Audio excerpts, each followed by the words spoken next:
election of 1880 is definitely an interesting one, considering Ruth B. Hayes was ostracized from the Republican Party and instead replaced with James Garfield, the dark horse. I wonder what happened before that made the election use these last resort candidates. Well, to answer your question, Gargi, there was the Great Strike of 1877 that Hayes had to deal with, in confrontation with railroad owners because their wages were so low from a 10% cut, while the owners were making so much profit.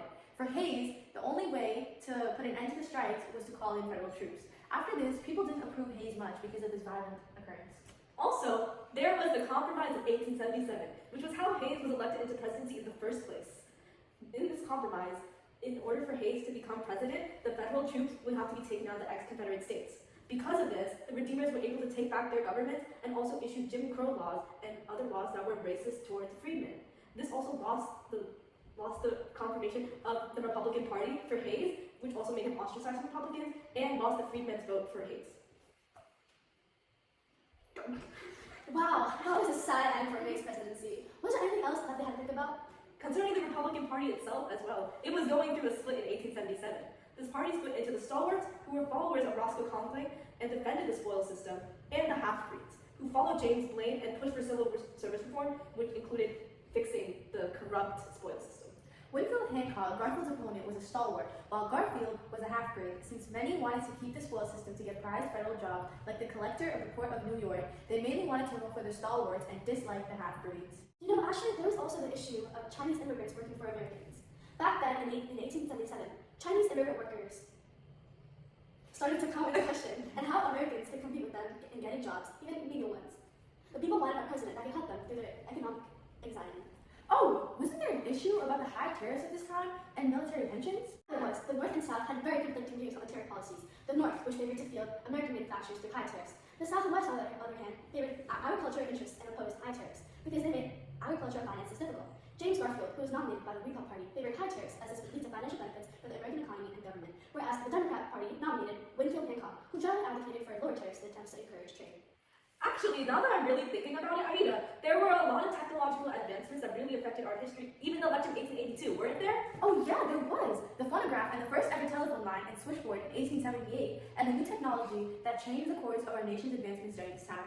These all created new jobs and opportunities for people and even immigrants. It also created a way for new companies and owners to start in these industries. This was the beginning of wage workers in these fields and led to more work disputes and the Great Strike of 1877 after wage cuts. The end.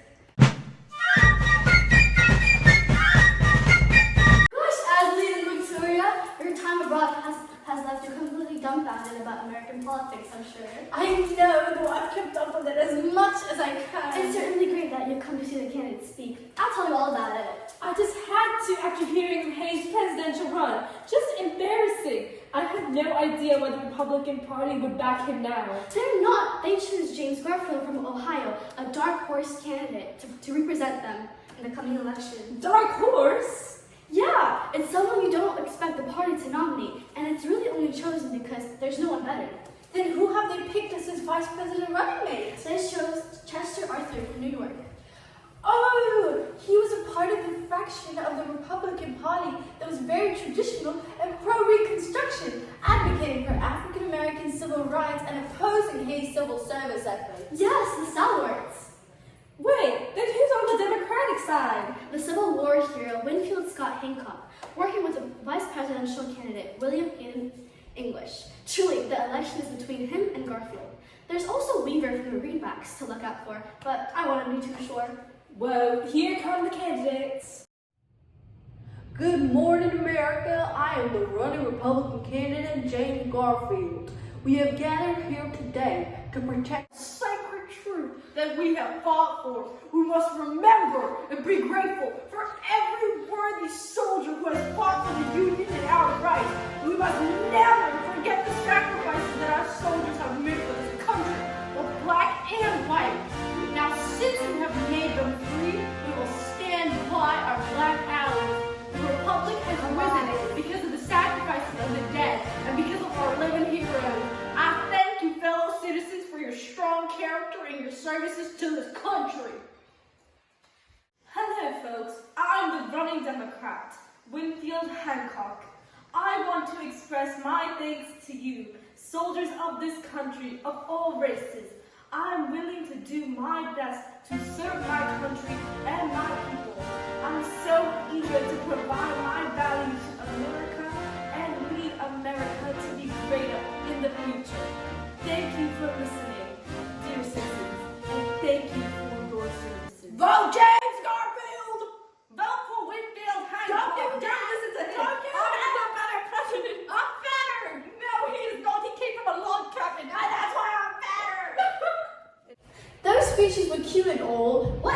issues are the two main candidates hearing on? Well, there's obviously the argument over the tariff attacks on imports. During the Civil War, Congress released tariffs sky high to pay for the Civil War, and also because of the North's insistence. See, the North liked the tariffs because it made foreign goods expensive, and northern businesses would thrive in return. Therefore, the Republicans also preferred the high tariffs in order to protect American jobs and society. But the Democrats thought the tariffs were just raising the prices of goods unnecessarily after the Civil War. Yes, but the Northern Democrats, who are pro-manufacturing, also rocked with the tariff. It's a very complicated issue indeed. There was also an issue with the gold standard, correct? Yes, when mounting the cost of the Civil War led to Congress to use these greenbacks. The war was paid for, but inflation was up. After the war, bondholders and creditors wanted to go back to the gold standard pre-war, where the gold and silver were the currency, because they wanted money full, and greenbacks reduced the value of the money. But debtors, unfortunately, especially in the South and West, wanted greenbacks for the exact same reason. Some workers and businesses liked greenbacks because the inflation made for easy credit. How about the Chinese immigrant issue? I heard that Garfield was calling for restrictions through treaty negotiations with the Chinese government. Well, both major parties. Garfield. Both major parties Garfield. We can cut it. Yeah. Okay. What do you say to that? Well, both major parties, Garfield, are Okay, pledging. both major parties and Garfield. Yeah. Okay, 3, 2, 1. Well, both major parties and Garfield. Wait, no. It's both major parties Garfield is pledging to, right? So both major parties.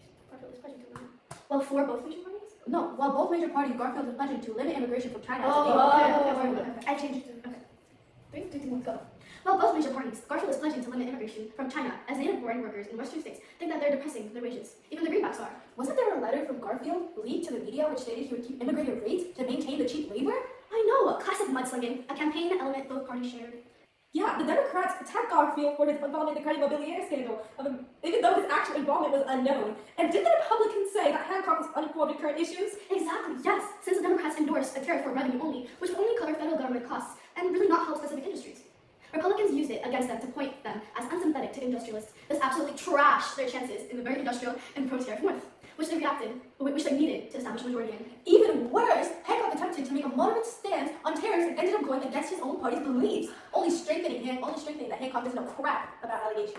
We should give the man a break, really, as a major campaign element is Civil War loyalties. Hancock was fighting for his life to eradicate fears that a Democrat office would cause Republican efforts in post-Civil War and Reconstruction to be overturned. Republicans are doing the exact opposite and waving the bloody shirt by reminding us that the Democrats have started the Civil War, and putting them in office would just reverse the gains of that war and dishonor Union veterans and pay Confederate soldier pensions out of the federal treasury. It's been 15 years since the war, and I doubt any of the Civil War loyalties will even in fact voted.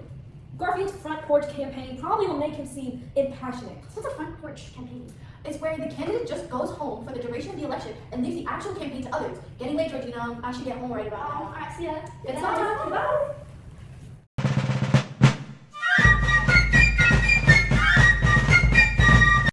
Skilla came from humble beginnings. It started with nothing and worked its way up to the top. You know, that reminds me of someone. Garfield! Garfield was the last of the log cabin presidents. He was born in Ohio in 1831 and lived with a single mother. He worked odd jobs here and there to make enough money to get an education. After many years, he graduated from Williams College in Massachusetts and returned to Hiram College as a classics professor. Garfield worked tirelessly to make his way up the political ladder, from starting out in rural life. In 1859, he was elected into the Ohio Senate as a Republican to start off his political career.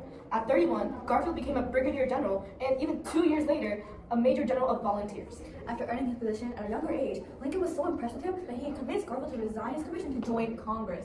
For him, it was easier to find general than a competent Republican representative to join him. And you know what? What? He was re-elected for 18 years in a row, which led him to become the leading Republican in the House. And finally, after all his hard work on the 36th ballot, Garfield beat Hancock to the slimmest margin in history.